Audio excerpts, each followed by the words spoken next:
Hello, hello and welcome everyone, and welcome to our Conversation Builds Understanding webinar series. My name is Bethan Griffiths. I'm a trustee for the National Heritage Ironwork Group and work as an ironwork designer and consultant through the Ironwork Studio. I'm your host for this webinar. Joining me are panellists, firstly Alex McCallion of York Minster. Hello Alex. Hello Bethan. Secondly, James Simpson of Field and Clegg Bradley Studios. Hello, James. Hello, hi all. And finally, David James of George James and Sons Blacksmiths. Hello, David. Hello, Bethan. Today's topic for discussion is procurement. It's become a streamlined management process, particularly in large projects, and we are interested in how appropriate this is to acquiring skilled conservation services and works. The procurement of services from conservator craftsmen, like blacksmiths, requires relevant technical and procedural know-how. Heritage work is complex and challenging, so while guidance is available, it is rarely adequate to enable informed decisions. This is especially so when it comes to engaging conservator craftsmen. This event aims to explore how best to navigate the procurement process in order to inspire and ensure good craftsmanship. Procurement is a large subject, so we've broken it down by covering the tendering stage in another webinar. Today, we are therefore focusing on everything that happens before tender stage. Before we get going, however, I'd like to say a few words about the National Heritage Ironwork Group. The NHIG was formed to address a lack of knowledge and understanding of heritage ironwork. This is important as ironwork is often outside, exposed to the weather. It is also often has a function to be maintained, be it a gate or balustrade. It therefore regularly comes up for maintenance. The NHIG promote best practice and high standards of craftsmanship. We do this to try and avoid inappropriate repairs, which are a real risk. The NHIG is a volunteer-run organisation providing information and guidance, as well as running courses and webinars like this one. This event is, however, a joint venture between the NHIG and the Institute of Conservation, the Metals Group, ICON. Without ICON's support, they have made this event possible. ICON is the professional membership organisation for conservators and the main advocacy body for the conservation of objects and collections. They seek to promote the value of conservation and to create positive change in cultural heritage. ICON is made up of a wide range of members, and the ICON's Metal Group is just one of 16 specialist groups within it. Today's conversation is purposely cross-disciplinary. Alex, James and David represent different roles within a project. However, while working together, their roles give them very different views and perspectives. It is this difference that tonight's discussion will be based on, and I trust it will provide interesting insights. We have a few key points and pre-submitted questions lined up to get the conversation started, but to direct the conversation to what you want to hear about, we need your questions. You can submit these at any time through the Q&A button, which is located on the toolbar. If you can't see the toolbar, then hover your cursor around the bottom of your Zoom window and it should pop up. As we only have 1 hour, please do keep the questions on topic. So while you're pondering your questions, I'm going to give a short background to our panellists, then invite them to give a short presentation on procurement from their view. First up is Alex McCallion. Alex is the Director of Works and Precinct at York Minster. Tonight, Alex represents the custodian, the person responsible for the care and conservation of a building and the objects it contains. He leads the 40-strong Works Department at York Minster, who are responsible for the care and maintenance of the Minster and its precinct. His role at the Minster involves overseeing all the maintenance, restoration and conservation. Immediate priorities include the South Choir Aisle, a £15 million project, which will take more than a decade to complete. Alex, over to you. Thank you, Bethan.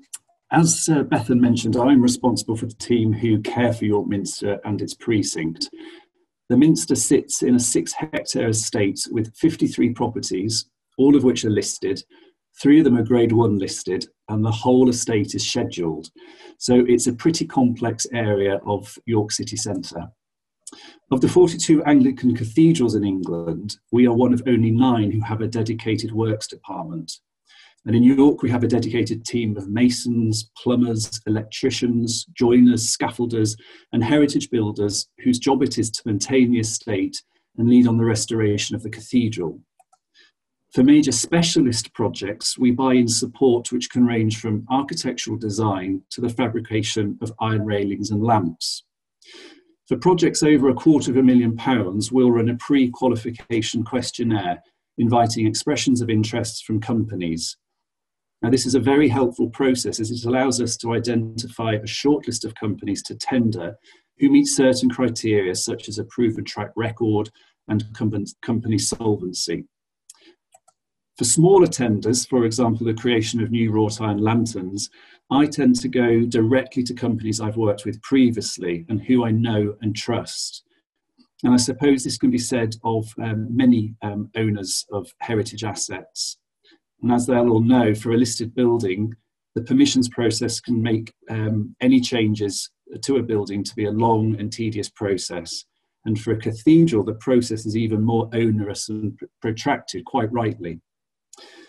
Because we're a charity, I would always seek 3 quotes for a piece of work unless they are an approved supplier, in which case they've already been through a competitive procurement process to supply advice and work to the Minster. But what is really important to note is that it's not always about cost and selecting the lowest price for us. Budget is an important part, but quality has to trump everything when we are custodians of such an important building. And again, I'm sure this approach applies to a lot of owners who see themselves as responsible for important buildings across the country. Sometimes the piece of work is so specialist that there might be only 1 or 2 suppliers in the market who are capable of carrying out the work. And a good example here is the appointment of Harrison & Harrisons, who have just restored our grand organ in the £2.2 million project, and our contractual relationship with Taylor's Bell Foundry in Leicester, who are responsible for the maintenance of our bells.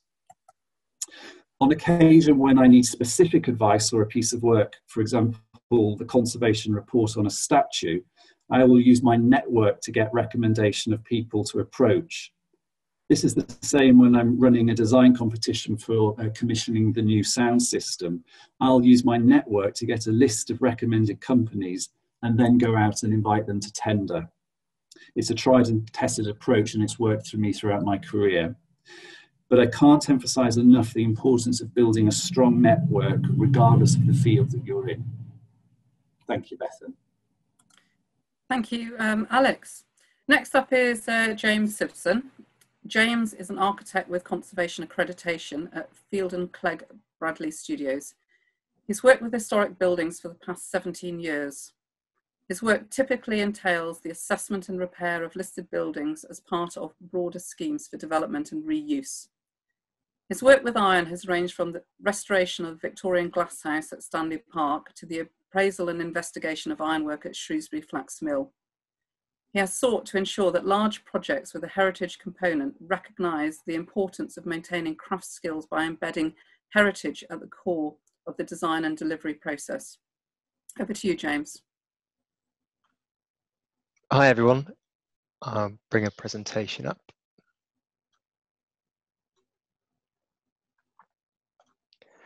So if I take you through some slides that help exemplify the sort of work I do and the approach I take. So my work has ranged from early scale, smaller scale work to churches where a lot of conservation starts really, moving through to bigger projects. This is Murray's Mills in Manchester, which has gone through various stages of conservation and reuse, having been out of use substantially since the 1980s, but not operated as a cotton mill since the 1920s. It's the first steam-powered cotton mill in the world and hasn't been in use really for more than 40 years and has now returned to use as a series of private dwellings.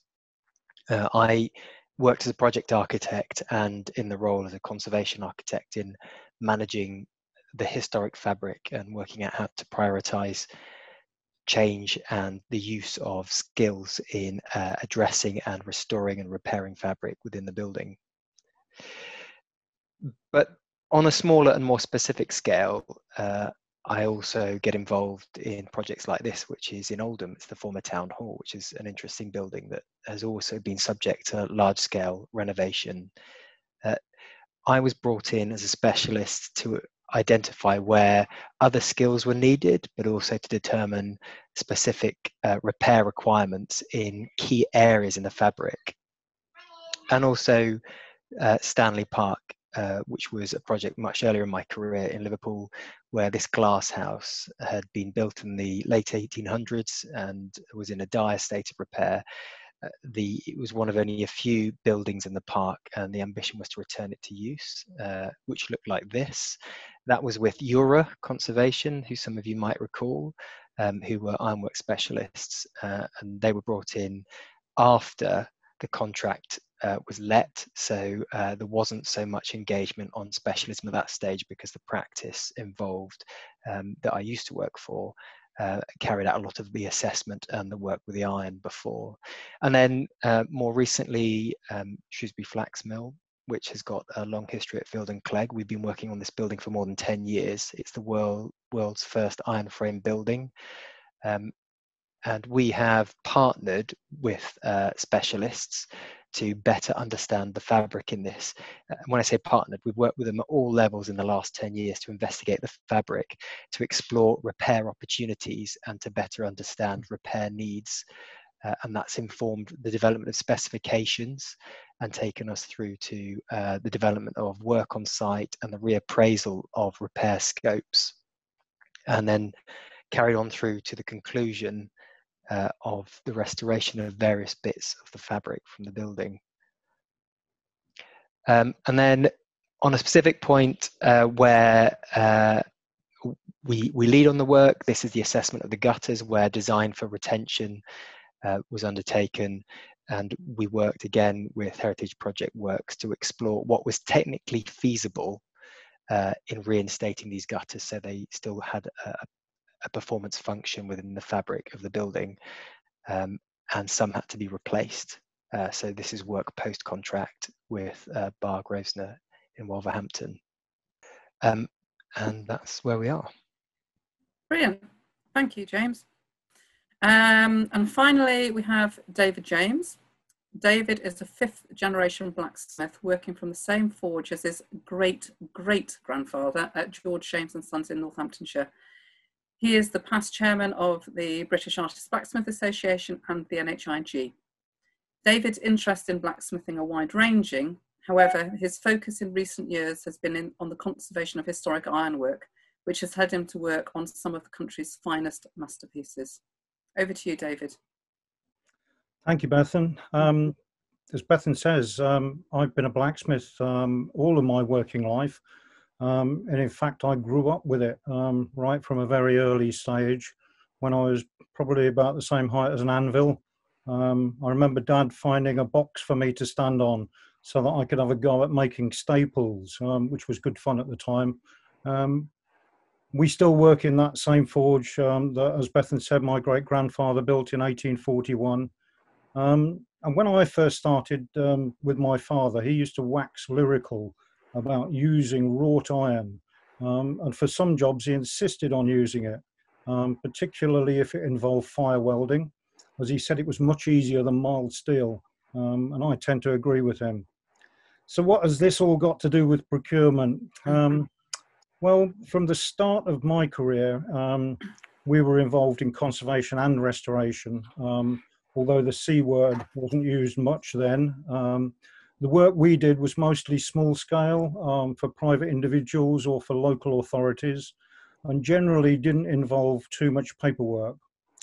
If it did, it tended to be in the form of a straightforward order to restore a gate or railings, and the fine detail was generally left to us to sort out.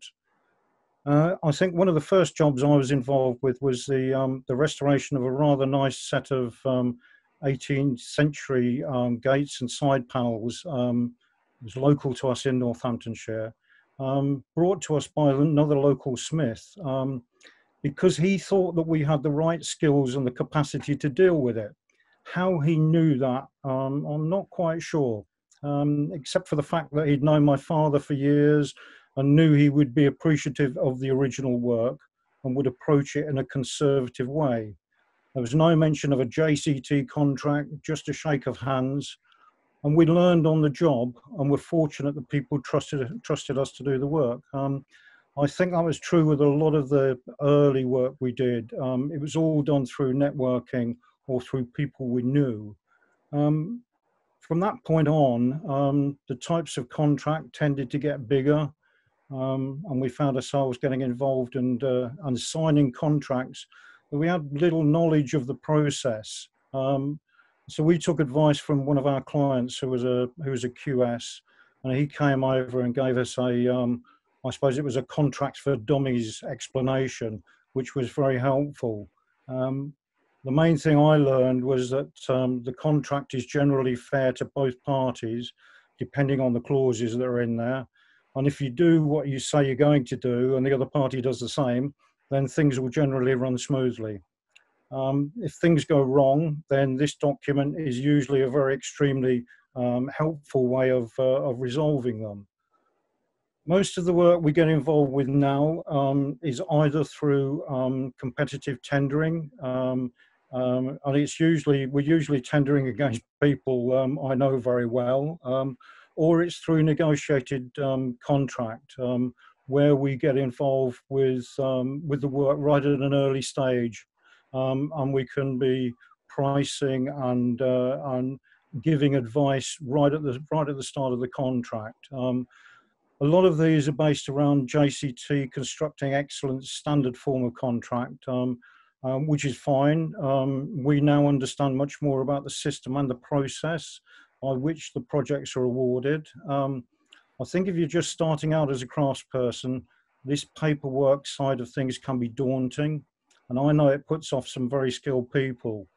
The problem as I see it is to be able to convince the client that you know what you are talking about. With us, we can do that because we've built a portfolio of work over the years. If you're starting out though, and without an accreditation system, how do you build up that portfolio and get it to the attention of those who are procuring the work that you'd like to be involved with? I feel that sometimes as craftspeople, we can be quite remote from the process, and we're not understood as well as we could be. Thank you, Bethan. Thank you, David. Okay, so as host, I'm going to ask the questions. So if you see me look a little bit distracted, then please do excuse me as I'm just lining up the next one. So for the first one, we're going to start with standards and guidelines. There is a European standard available from the British Standards Institution, the BSI, titled Conservation of Cultural Heritage, Procurement of Conservation Services and Works. And I know that Charlie Fraser has already asked a question on this, and he's saying, he's saying it to James actually, do you have a list of the BSI standards that are fundamental to any specification relating to procurement work? So we'd like to have microphones on. And James, would you like to start with this one about the BSI standard, please? Hi everyone. Yes, the BS standard for procurement of conservation works is something that was released, updated this year, 2020. It's not a standard that I was familiar with before this year, although it is a standard I've become aware of this year. Interestingly, it encapsulates the process that I think many other conservation specialists procuring conservation works have exercised for a number of years, because it builds on principles set out by ICOMOS, well established in obtaining specialist guidance and advice in advance of the final procurement of a major piece of work. It's helpful for me because it allows me to inform clients who may not know otherwise of a process that has a standard against it, a standard number. Quite often, certainly working with project managers, I've got to prove the need of a project for me to spend my client's money in advance of a construction phase. There is a view that the design team that they have paid for should be able to provide sufficient answers for them to get all the approvals they need and to then seek competitive prices from contractors for the works, it's not well understood that the development of information that is adequate to guide the construction and restoration of a project should also itself go through several phases of investigation and development. So this standard supports me in that activity. That's great. That is actually a very good introduction. I like that appreciation of that work that needs doing up front. Would anyone else like to comment on that?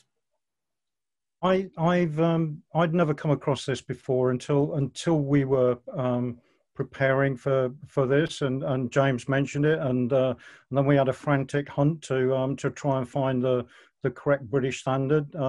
In fact, we've some of us have downloaded it from Estonia because it's a lot cheaper. Believe it or not, it's a fraction of the cost. And actually, since we've had this, we've had one tender document that came in which seemed to use this as the process right the way through. I think it's really useful because it explains very simply and step by step exactly what the procurement process ought to be, and on the way that it goes through. And there's a lot of good definitions in there as to the various bits in there. Splits it down into the things which I found years ago we would have been totally confused about this process, and I think it's a useful thing to have. Yes, and just to add to that, just so people understand your mention of costs there, I think it's a bit prohibited in its use. You know, you've mentioned just come across it, and James this year. For most people who don't have a BSI subscription, it's going to cost you £130 to buy it from BSI, and it's only 17 pages long. If you buy it from Estonia, however, it's exactly the same because it's a European standard, and then it's €12. So it's very affordable. And what we will do at the end of this webinar is we will send out the link to that Estonia website where you can buy it for €12 for those that are interested. But Alex, would you like to say anything on it? Only to say that I hadn't come across it before we got together to discuss this webinar. So we're slightly different at the Minster because we're governed by the Care of Cathedral measure. So a lot of what is said in that document, or in the document we're discussing, is best practice that we use anyway at the Minster when we're going out to procure craftspeople to support us. So I thought I'd be honest there and say I didn't know about it before. I think the problem is that it's really good. I think we can all agree that, and it's quite straightforward in what it lays out. And like James was saying, I was quite interested in that it lays out what it gives him the excuse to go back to his client and actually say, this is what you need to do before you go to tender with the information and the documents and getting the right people in. But it's probably prohibited because of that £130. So it's actually there, it's a standard, it's really good. We just need to get it from Estonia, I think. Right, next question. We have one from Chris Blytheman. Should conservation principles be outlined in tendering documents? Who would like to go first on that? I'm happy to dive in on this one. So over the last 10 years, to help contractors understand, and when I say contractors, I'm talking about people who may not be specialists, may not have a craft background, to help them understand their obligations, some of them legal, to the care of the fabric that is temporarily in their ownership. I have prepared, with support of craft people I've worked with, like blacksmiths, a series of standards that describe how fabric is to be approached, treated. I don't use words like respected, but it helps them understand the potential impact of their temporary custodianship of the asset that they're working on, and that while it is entirely theirs legally for the duration of the contract, they are responsible for how they affect that, and it is appropriate for them to know that you can't necessarily hang scaffolding from the building, you can't necessarily drill through a wall to run some services and conduits, etc. And so what I used to call the C clauses when it was in the NBS, but the NBS is evolving currently, so the C clauses will cease to exist. They were the clauses that the architect could largely write themselves. I'd prepared a suite of documents that talk about historic timber work, historic ironwork, and new ironwork, and appropriate materials to match it, ceramics, masonry, cleaning methods. And so while they didn't capture scope, they allowed a contractor and his supply chain to understand acceptable materials and measures. Mm. Can I just say that I come from it from a slightly different perspective. We've been responsible for the cathedral, that we have to take things through permissions before we get to a stage where we're tendering. So to agree the principles of the conservation work or the work we're requesting a craftsperson to assist us with. So, and all of those details would be set out within the permissions that either the Fabric Advisory Committee or the Cathedral's Fabric Commission for England have given us.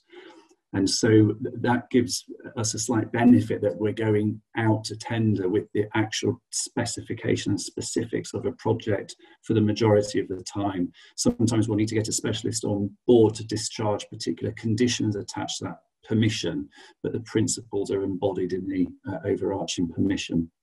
So it's a slightly different take I'm coming at it from. Yeah, and I think as well from a craftsperson's point of view, then it's useful to have some sort of guidance as to what you're expected to do.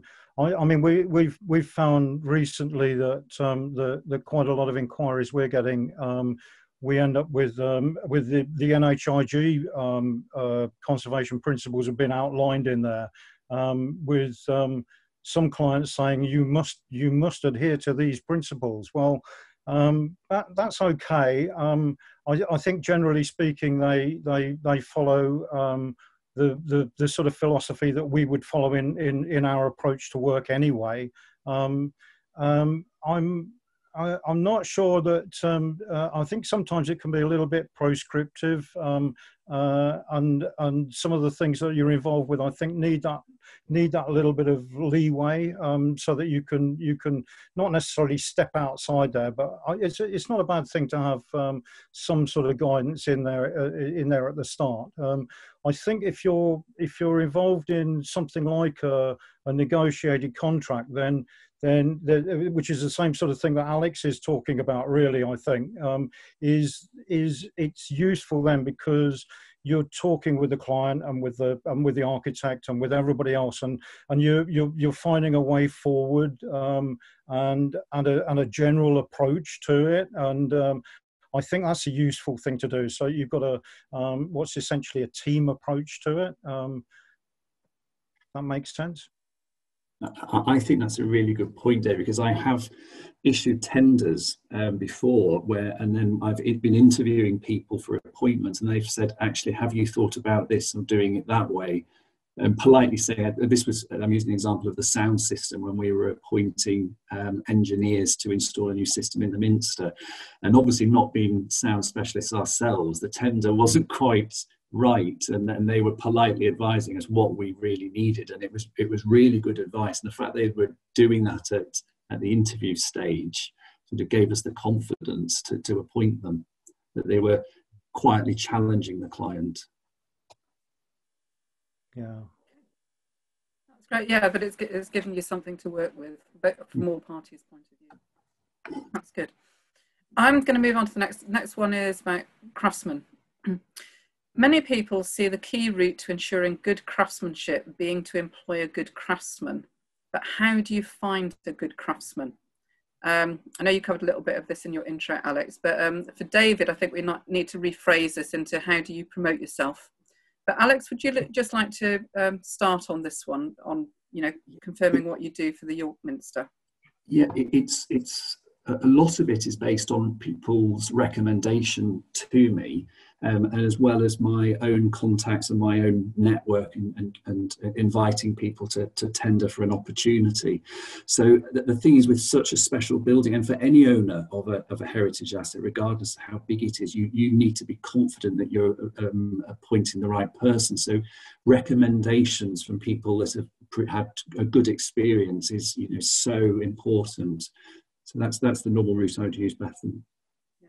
It's quite hard to get to a position where you've got an address book full of contacts, though, isn't it? It is. No, that's a good point. But I think if you're in you build up that network as your career progresses.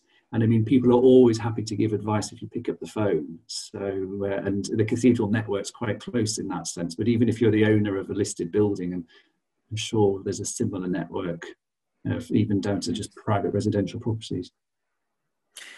So, I know, David, go. From a craftsperson point of view, you know, trying to actually get your foot in the door at somewhere like York Minster or historic royal palaces, or working for parliamentary estates and all of these wonderful places, can be extremely difficult and daunting, because you need that portfolio and you need that network of people, and the only way that you can get that is by actually doing the work. So you're in a catch-22 situation, because you're you know, if you can't do the jobs, you can't put them in the portfolio, and so you've got to work the hard way from our point of view. You can advertise, but it tends to be in the specialist area.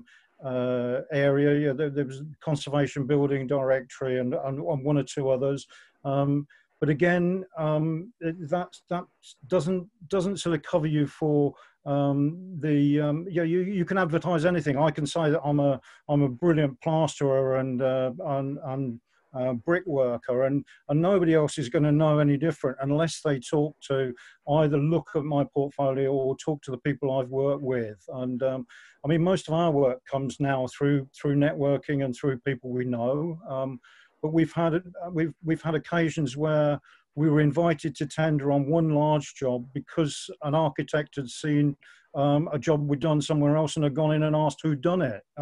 So there's all sorts of ways that it comes about.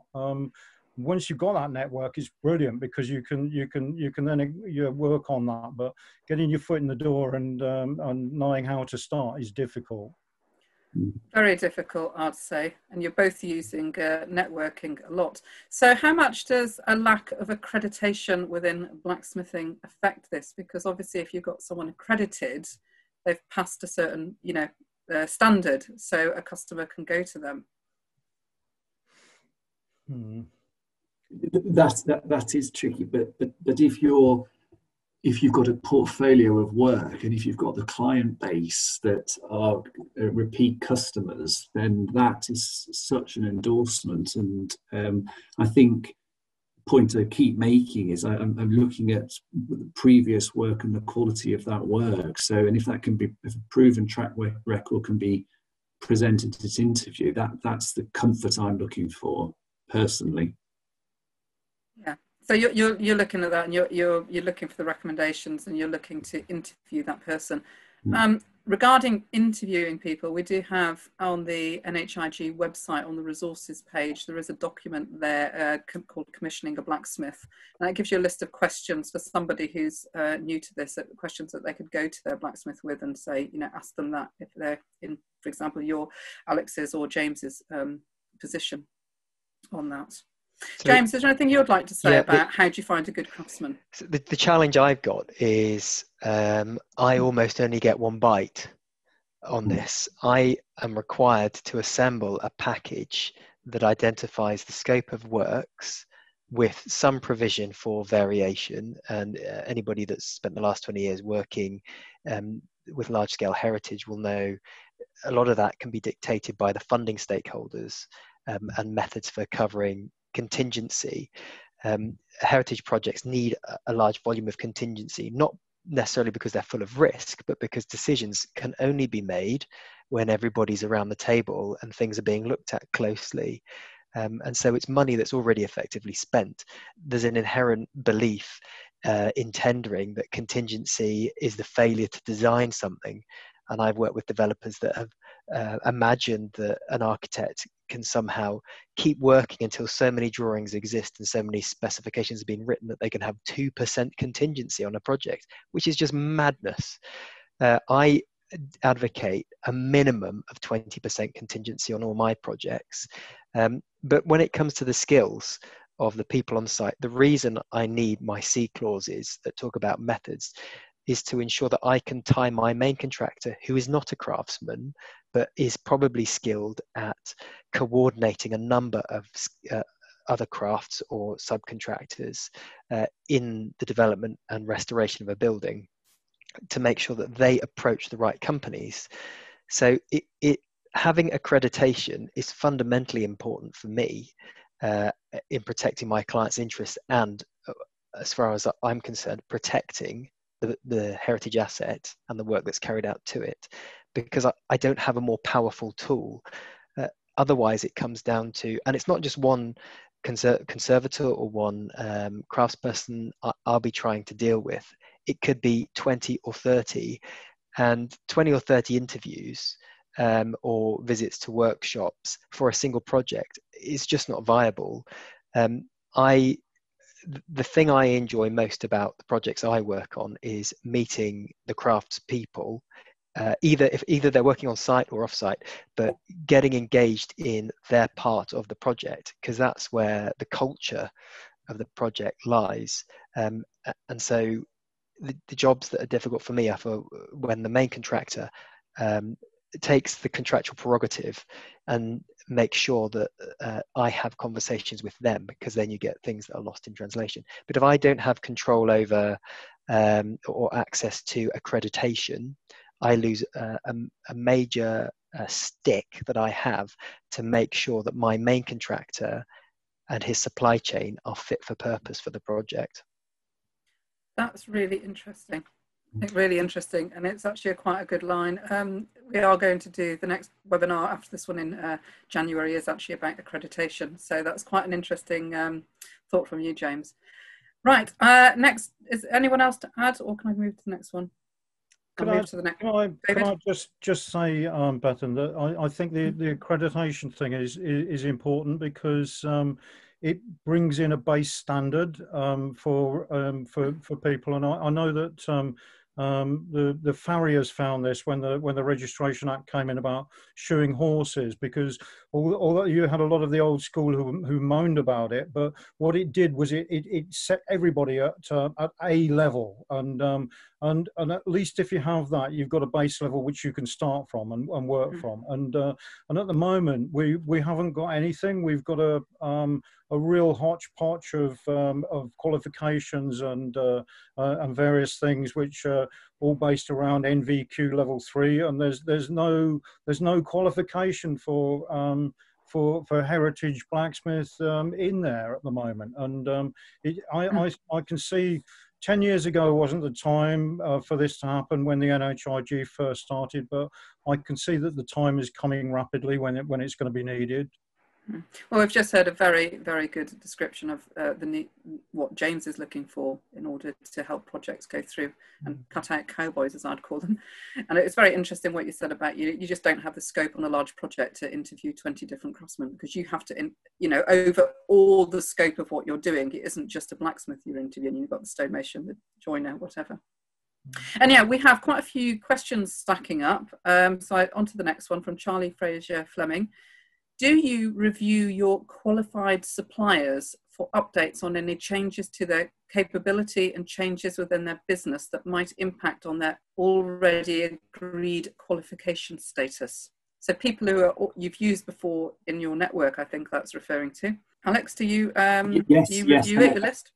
Absolutely. So if we've got a list of contractors that have been through a procurement process, then they'll have to update certain pieces of information annually. And then that whole list of contractors is re-tendered every 5 years. So, and from individual people that might do work for me, again, I ask for annual updates of their qualifications, etc. So that's because we're governed by the Charities Commission. So that's a requirement of that. Yeah, annual updates, that's interesting. James, do you have anything to add to that? No. David? We've been asked to let people know if there's any material change in the structure of our workshop. That can be particularly important if you've got somebody working for you who specialises in a particular skill, and your client is coming to you because of that skill, and they go off and work for somebody else or they retire. Then your client needs to know about it, and you should be telling them as well. Okay. Right, we have, yeah, I'm going to move down to the next question. Again, it's from Charlie Fraser Fleming. David, can you give any examples of contracts that have gone wrong, he says, without naming names, so that I can understand the potential risk areas?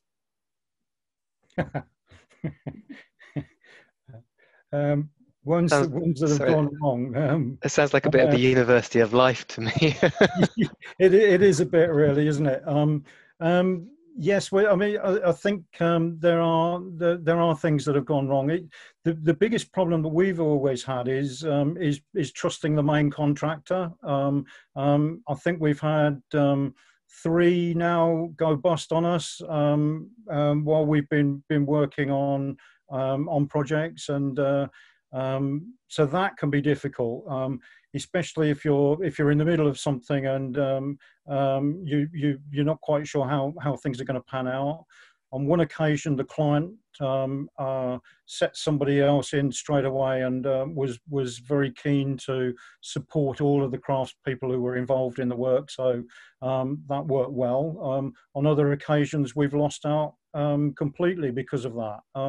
And I think the same's true with a process where you've got you've got retention and you've got everything else in there, and we've lost out with that where the contractor has gone bust just before the retention was due. So there's a potential of 5% of the work there which you were expecting, of the contract sum which you were expecting 12 months after you started. How you get around that, I'm not sure.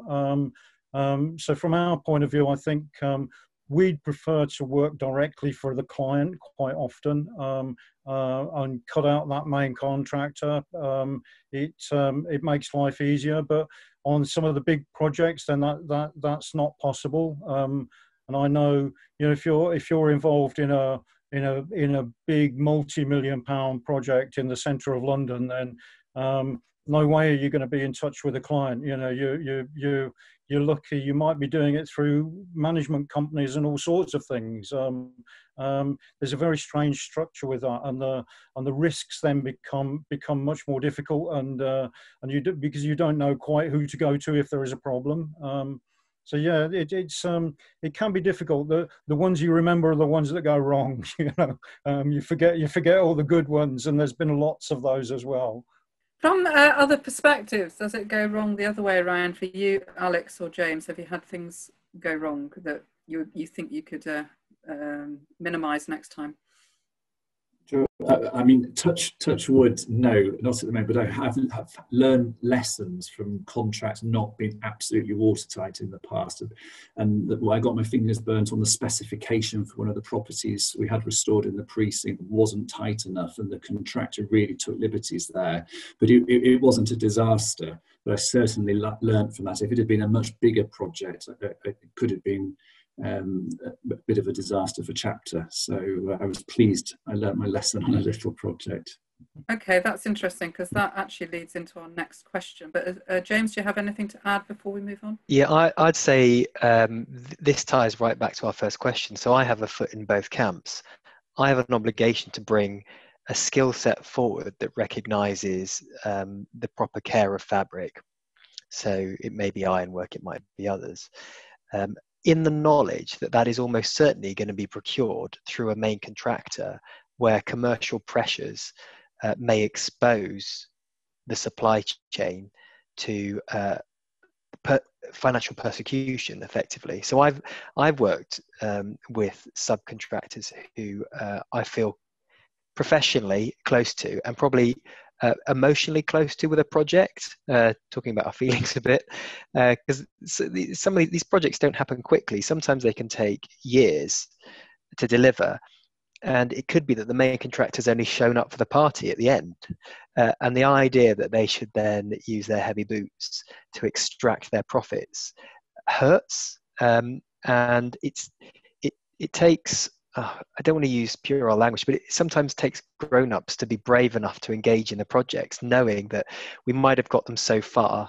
But I think in terms of managing risk on both sides, reputational risk on my side, because of course my financial losses may only be that the project spins on, so my profits erode and I lose money that way. I don't have material investments in the same way that David would. But I've worked with supply chains who've been out to the tune of £10,000 to £60,000 before, for the very reason that main contractors have gone bump. And the classic scenarios I've come across are, even if I do name a series of specialists in my tender, in my specification, that should be approached for a price, and even if I can convince a project manager to include a quote in the package, which is rare, to be bound into the contract so somebody does the work, there's every chance that the main contractor, maybe the time is tight, maybe his QS has got other things to do, he doesn't properly price it. He puts a cover price in, and in the 5,000 lines of text that he returns for his bottom line, it gets missed. And so a £30,000 piece of conservation work gets priced in at 12, and all of a sudden my colleague, who's a specialist in that field, gets a call saying, you've won the work if you do it for £15,000 less. And it becomes very difficult, and we don't necessarily have control over that. And the best solution is open, consistent dialogue. Always stay in touch, always talk to each other. If money looks like it's going to get in the way of a good job, be honest with each other and call it out, because ultimately the client still wants the same project. And if they have to proceed by putting their hand in their pocket to make the balance, you'd be surprised at how many would actually do that, because that's what they want. They want the right project. Thank you, James. Right, the next question follows on. So it's just it's asked in a slightly different way, but it was getting to a very slightly different point. But best practice is clear about the need to clearly understand and evaluate the object in question prior to conservation. Also, to assess the different options for conservation so the most appropriate choices and decisions can be made when defining the project aims. This obviously requires skill and expertise in not just the process of procurement, but also conservation, and even more precisely, the material or materials the object is made for. Therefore, how common is it to have the right full breadth of skill sets early on in any given project? For example, to have the expertise in ironwork conservation involved in the specification prior to tender. Go on, David, you have a go. Well, I think this comes back to where I briefly mentioned a negotiated contract earlier, and usually with that, then a supplier or a contractor is appointed right at the very early stage of the contract. Now, the client has got to be very sure of who they're working with if you're doing it this way, because there's no competitive tendering involved. So you've got to trust your contractor very, very much. But the big advantage to it is that you can do all of the things that you were talking about, Bethan. So you can work out target costs for things. You can work out the scope of the work. You can have the craftsman's input right from the start of the job. And I think that's very important. I really do. I think it's because what we do, the sort of thing that we're involved with, we find it's an everyday job for me, but to other people it's very, very specialised, and we never quite see it like that. We know that we've got a set of skills that are unusual, but we don't see them as being that specialised, whereas the client certainly does. And the more I get involved and the older I get, the more I realise that we need to be in there right at the start of these things to advise and to talk to the client, to build that relationship with the architect and with the QSs and with the rest of the team, in order to make sure that the thing goes forwards and goes forwards correctly. Does that make sense? And I'm sure James is probably going to say the same thing. I don't know, and Alex as well, I suspect. But yeah, on the point of specialist skills to inform the specification, I completely agree. So I am fortunate in respect of iron in that from maybe the first year I was post-qualified, I was exposed to ironwork in projects. And so I've had a number of years to develop an architect's understanding. I'm fortunate enough to have been to a number of works and a number of forges to see it and understand the process and to begin to understand limitations and opportunities. But there is never a project that I would engage in that involves iron where I won't seek the input of a blacksmith or a specialist or a conservator to help me confirm what I'm trying to achieve. And then also coming back on the earlier discussion about being able to manage change, I don't believe that the conversation stops once the project's tendered. My experience is if I'm splitting my time on a project, 40% of my time is up to the point of tender and 60% of my time is after the point of tender. And that's because the project evolves and needs to accommodate change. And to offer an example, the gutters, the reinstatement of the historic gutters at Shrewsbury Flax Mill, we worked out how we could retain that fabric and address inherent defects to make sure it could be reinstated. We knew we were missing some because corrosion was so great. They'd been there more than 200 years. I specified SG iron because I wanted iron that was strong and wouldn't fracture in the way the others had. But the molds were so great that the fluidity of the iron wasn't right and we couldn't get full castings. And that was shared with me at a point that we could manage it. It was post-tender, but there should never be a fear of sharing knowledge to enable change to happen, because as long as we have a reason and understanding for it, we can accommodate it. The problem though, James, comes if it's not this, if you're not involved in a negotiated thing. So and if you're asked for your opinion, and you can put a lot of time and a lot of effort into giving your professional opinion into something in the belief that you're going to be involved with the process, and then find out that you're not. That Dave. So you're talking about time for no fee. Absolutely. Yeah. So again, that's something I'm conscious of.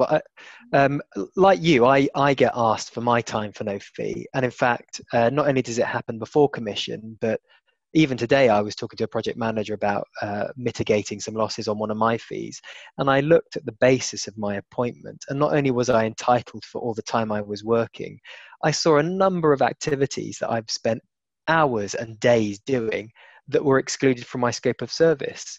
And of course, nobody does any of the work that we do to pursue those margins, because we do what we do because we enjoy it. We've just got to be experienced enough to capture that at the beginning and hope that the commissioning agent, whether it's our client or a project manager, respects our position. That said, in my role as an architect, I will not seek to draw too much of your time or another person's time without a fee. And if I believe a fee is due, thank goodness we've got that BS standard now. So I can refer to that and say we need to go through these stages. That it might draw me into a bit more work to set those stages up and that piece of work. That's just part of the project. Right, I'm aware that we've only got actually 5 minutes to go to our time, but we've got some more questions in. So I think what we'll do is carry on a bit longer, if that's all right with you all. And so we'll go over our 8 o'clock deadline, but so we'll try and answer these quickly. So I think this one's quite an important point though. If you have, imagine a situation where you opt to nominate a single contractor. You know they are the right, really good craftsman with the right conservation ethics, and you enter into a negotiated contract. You have 100% faith in the work. So in this lucky circumstances, if you have a good craftsman, do you need a specification? Or in other words, how much do you rely on the specification and how much the individual craftsman? I know you got caught out, Alex, and said, well, actually you got caught out by not having a watertight specification, but would you ever, even with someone that was really good, ever go without a watertight spec? I know I would have to do that, because if anything ever went wrong and we had to go through the audit trail of what happened, and given that we work under the cathedral measure, so it's an act of parliament, I have to have that audit trail in place. So as much as I must trust the contractor, I've got to have that paperwork in place to protect my own letters. Anybody else? Yes, I'd always have a spec, although I can think of examples, again with heritage project contracts, Will Jones in Shrewsbury, where they were involved in a scope of work at the mill to do a trial, which was well designed in discussion with them for the investigation of the historic coatings and treatment of the iron frame, which has obviously got the highest significance within the Grade 1 listed fabric, and deeply fascinating. But tight time frame, we had to try and capture the work to some of the things I showed you pictures of at the beginning. And so we agreed that we would share that out so that we could get to tender on the basis that they had company identity on the DNA of the tender documents. And so some quick markups on some drawings. So lightweight, I admit, it's almost like a confession this. I admit it was lightweight, but it wasn't so light that an inappropriate skill set would have been employed to do that work. But exploiting existing relationships, if you like, but still getting some quality of specification in the documents. So from David's point of view, would you always still, even though you're going to do great work, I know that from your work and your quality, but would you still give your client a specification so you had it there in, you know what both of you are expecting of each other? Yes, I would. I think we've learned the hard way about this as well, in that you need to get things agreed, or at least have an outline of what you're doing right at the start of the job. If you don't, then the danger is when things go wrong. If they go wrong, you've got no recourse, no way of sorting it out, and the client says, "But you said you were going to do this," and we said, "No, we didn't mean that. We meant this," and so yeah, definitely specification. Same message from everybody. That's good. Okay, next one. As we're whizzing through these last few, Carol has asked, so as a PM on a cast iron conservation project, knowing that the cast iron needs to go off site for conservation, how do you ensure that the spec for conservation and replacement repair is detailed enough within the procurement document when this is not your specialism? She's referring, she says, to Alex's comment about ensuring quality first. Well, for me, that would be the responsibility of the surveyor of the fabric, so the cathedral architect, to make sure that was right. But in most cases, we wouldn't allow materials to go off site. And I use the example of the restoration and conservation of the chapter house doors, which are mid-13th century doors, which Bethan, you'll know about. All of that work will be done on site in the chapter house when we come to do that project, because of the significance of those doors and the fact that they are treated as part of the fabric of your minster. So in my experience, I've not been in a situation where anything has actually gone off site. But in terms of specification outside of my knowledge, I would turn to the surveyor of the fabric. And I'm sure James's clients would turn to him for that sort of advice. Yeah, well, I think for a lot of projects, though, you're lucky at the Minster, but for a lot of projects, the work does have to go off from site, especially with metal work. I've often done that. But yes, it is about this. If you haven't got the expertise yourself, it's not your specialism. Yeah. In terms of off-site works, the transportation of equipment, we would be very careful with the information that we develop to ensure that the right levels of protection are described, but we wouldn't necessarily prescribe a method. What we would expect is the contractor to submit a method statement, and we'd state as much in the documents that we would then have to agree to, and also the management and care of and storage of that material in the workshop or wherever it's gone. And the honest truth is, I think every single project will have problems with this somewhere to a lesser or greater extent. I think maybe conservation architects have a skill set where their eye gets drawn to things quite easily. And I find myself walking around site photographing doors off hinges propped against fireplaces and ladders up against medieval stonework, and almost forgetting that I'm there to inspect new building works, maybe, and just spotting out all the ways in which fabric isn't being properly cared for. And so we do try and capture it in the documents, and we do follow it through, but we accept that works need to happen in workshops. So ironwork's a great example. There's so much about ironwork that can't be done on site. Do you, James, though, employ someone you've got quite a lot of experience with ironwork, but would you employ an ironwork consultant up front to help you if you felt it wasn't your speciality, you didn't have the expertise? On some items, if it was a very specific item, let's say like a museum piece, that's a different matter. Yes, I would. If it is a larger item or asset that the specialist who's involved, like a blacksmith, I would be sharp to understanding the scope of that blacksmith's service to the main contractor. And if I found out that my main contractor was taking a lead on wrapping it in plastic and shoving it in the back of a transit van to whip it down to the workshop, and I'm using casual language deliberately because honestly that's the sort of thing that they would do to save themselves half a day of work, 3 pallets, some ratchet straps and a high-ab, anything that saved them 250 quid in moving something from A to B. That's how I'd police it. But again, that would all come out in the method statement, and then I've just got to make sure they remain honest to that method statement. David, if you have anything to add now to the end about that?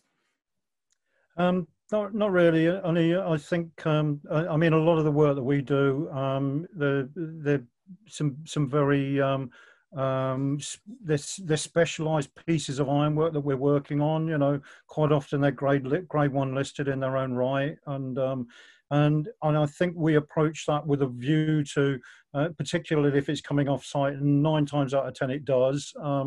But we're already thinking about how we're going to pack it, how we're going to transport it, what we're going to do, and there can be 2 different approaches, from one when it's coming out to one when it's coming back, when it's got, you know, all the gildings done and all the paintings done and everything else coming back onto site might be slightly different to what you do with it when it's a pile of rust, you know, when you're taking it out in the first place. Yes, very different. Okay, because of time, I'm going to move on. We have a question from Steve Rook here. Are there guides for clients or main contractors on approaching small craft businesses? He says this because I have received tender documents with poor reports plus very short times to put costings together. I don't think anyone wants to go first. I'm not aware of any. I empathise with that. That's not good process if you're not giving people enough time to prepare a robust tender response. And I think procurement processes can be challenged on that basis. So, but I'm not aware of any guidance personally. I don't know of any guidance either. We're frequently asked to return tenders over quite a short time scale. We've just had one which was over 10 days from when we received the documentation. and we were fortunate in that respect because we happened to know the piece of work, mainly because we'd done a condition report on it, but which was to our advantage. But anybody else who was having to price that had also got to get in a site visit and got to look at things, go through all of the documentation, which I didn't think was very fair. I think if you're not used to the type of documents that you're going to get through with your tender documents, then it can be a daunting thing. Particularly if you're a small craftsperson on their own, and you're faced with 300 pages of a big fat envelope arrives through your door, and I can see why people wouldn't want to even look at it. Yep. Yeah. Sorry, James. I agree. And having been in the position where any work is good work, getting money in, sometimes the poor projects, the challenging projects, look more attractive than they are.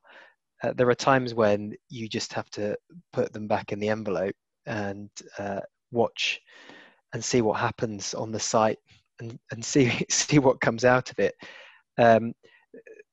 Maybe the simplest thing to do is to phone up the tendering agent, whether it's an architect or otherwise, and ask them and have a flat conversation about it. The biggest risk in my experience with those is where there's an expectation that you provide a whole raft of services just to get to where they're trying to get you.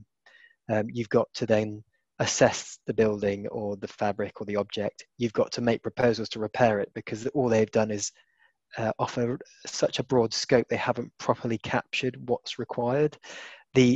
For me, working with professionals who've got the right experience is the backbone of ensuring that the package is right when you're looking at it. And so when you're around a bit longer, sometimes you start seeing names pop up that ring alarm bells, and that's when you just don't go anywhere near it. Okay, thanks for that. I'm going to move on. We have 3 more questions, so we'll try and get through, because we're over time now. We'll just hopefully get through these quite quickly. Where we've got note, Adrian Legg, on the point of developing a personal network of practitioners to invite to quote for a heritage commission, doesn't this approach tend to exclude other craftspeople from the opportunity to access the work? Yes. It will do, but I suppose the issue there is, what platform do you advertise the tender? So it goes back to having a list of craftspeople to be able to make aware that there's a tender exercise in process. So, and I don't know what the answer to that is from a personal perspective. So I go to people I know I can go to. I don't know how to cast the web more widely. But you're going to those people because you know they actually have the skill and that to do the job that you want. So you don't want to be going to 20 different people, trying out 20 new people and interviewing them all and finding out that half of them or more than half of them don't actually have the skills you want. That's the thing. Yeah. Right. But getting on that list in the first place is the issue, trick. Isn't it? Yeah, that's the issue. We wonder sometimes why we haven't been asked about to tender for a pair of gates that's only 5 miles down the road, and it's generally because nobody knows about us, and but that in a lot of ways is down to us, really, and we need to advertise and get out there to everybody, and you can't do that. You can't get out to everybody. I think if you're a craftsperson, then you have to target those people and the places where you'd like to work, or advertise in the places where you think the architects and the clients and the commissioners are going to be looking, and which tends to be the professional things. I think the professional publications again. Yeah, I think despite people's networks, you still need to advertise, and yes, you go to those specialist publications, which is a good way. Yeah, but there's no way over that way. To answer your question, Adrian, yes, it is definitely a problem. I don't think James wants to add on this one, so I'll move on to the next question by Kate Jennings. On accreditation, there is perhaps a lack of accreditation on conservation-specific skills, but organisations such as the Worshipful Company of Blacksmiths do offer awards which recognise a certain level of achievement in blacksmithing craft skills. I was curious if James and Alex were aware of these, and if so, whether they would influence their opinion of a blacksmith they were considering for a job. So this is the Worshipful Company of Blacksmith, if someone had received an award from them. Yeah, I typed a brief answer to that earlier. So when it's come to very high-end craft skills like ironwork, like blacksmithing, and in my specific experience, plasterwork, fine plasterwork, I've had to go to the guilds to try and identify who companies to go to. Quite often it's to do with investigation and better understanding of historic fabric. And I would, but I hadn't been aware of the Worshipful Guild of Blacksmiths. And if I had, and am now, I would approach them, and it would mean something to know that awards had been granted. And I would definitely look back through past years. Tying up to the previous question, geography is an issue for me. I don't have direct control over who's on the tender list for the craft skills, but I am more than happy to put 3 and more names on a list and describe works tightly enough, and competence is really important. And if that means that the guild or an accredited scheme exists, that's my way of making sure that the right skill set are employed to do the job. So it does mean something to me. Yes, good. Okay, right. Shall I move on to the very last question now? This is from James Graham, and I've got a note here to also say the initials JCT are in it, and this apparently refers to Joint Contracts Tribunal, the authors of building contracts. So the question is, for discussion, there is a specific characteristic of JCT contracts which warrants careful attention in the context of any projects which require historic metalwork to be removed for workshop repair or restoration. By default, the JCT contract only allows payment to be made for items which have been installed on site or have been brought to site ready for installation. There is, however, a listed items off-site payment clause in the contract which allows payment to be made for items which are not on a site. In my experience, this aspect of the JCT contract is little understood, but it is vitally important for workshop restoration projects. Yes, it is, and we've used this on a number of occasions. If you have a set of listed items in the contract which you agree with the QS and work out what you're doing, then the process is fairly straightforward. And I think it's important that that you agree something which is going to work for both parties. So yeah, there's no point from our point of view. There's no point in us saying we've got to have 5 miles of railings finished in the workshop before we get paid. It needs to be, we need to do it half a mile at a time or whatever it happens to be. And once that's agreed, then there's a process for assessing that.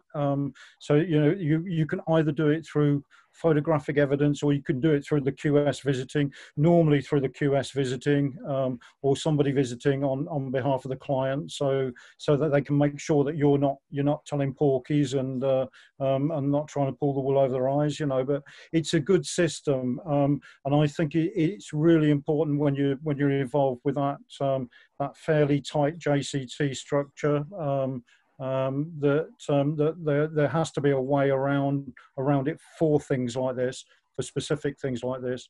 I'm sure James knows a lot about this as well. A little bit. So vesting of materials off-site.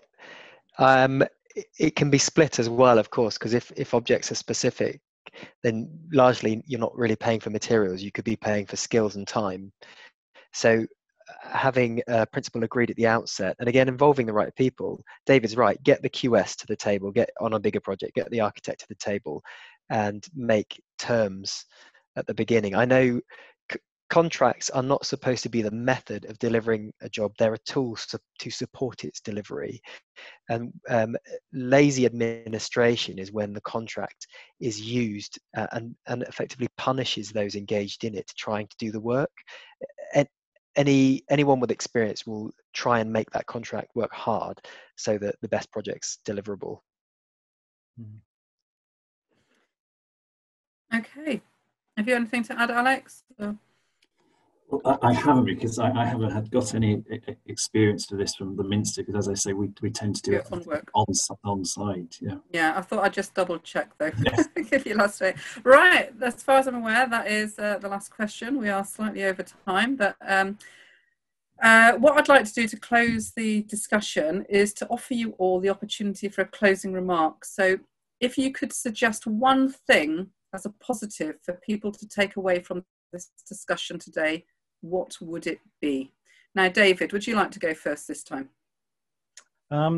Yeah, I think that the one thing I think that is really important in this whole process is to get the craftsperson in there right at the start. I think we've all said that, and I think it's so important from our point of view, and from the client and the architect, from everybody's point of view in the contract. It makes so much difference to have that specialist knowledge in there, I think, at an early start in the whole process.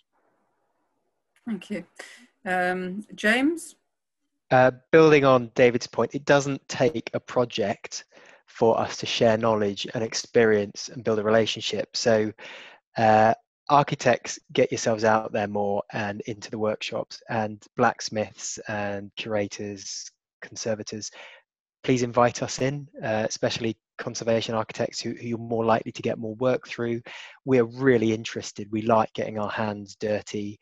We want to understand the space you work in and tell us about your processes and the materials you use. That's really important to us. Thank you. And finally, Alex. Well, it's just to go back to the point I've made a few times this evening about the importance of building a network, so that custodians know who you are and what you do, and your track record and CV. So, and you tend to do business with people that you like and that you trust, and you've built that relationship up. So the more opportunities you get to meet people, the better. Okay, well, that makes perfect sense. Thank you very much. Well, thanks to all. I trust you've all found this very helpful. Everyone who's attended tonight, I think it's been quite interesting, the discussions and that. So on behalf of everyone listening tonight, I'd like to say a huge thank you to Alex, James and David. However, also to Nicola Emerson and Johanna Thunberg, who are not visible, but have been very busy behind the scenes administrating this event. Another huge thank you to Icon, whose support has made this event possible. And it's certainly been an interesting discussion, which I trust everyone has enjoyed.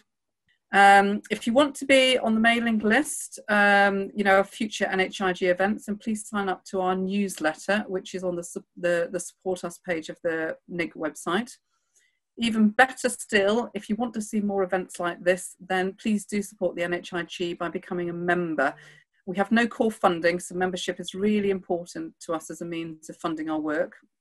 So I think I'll just, if it's all right with everyone, I'll bring this evening to a close. So thanks again for joining us. It's time to say goodbye, but I hope to see you next time. Thank you.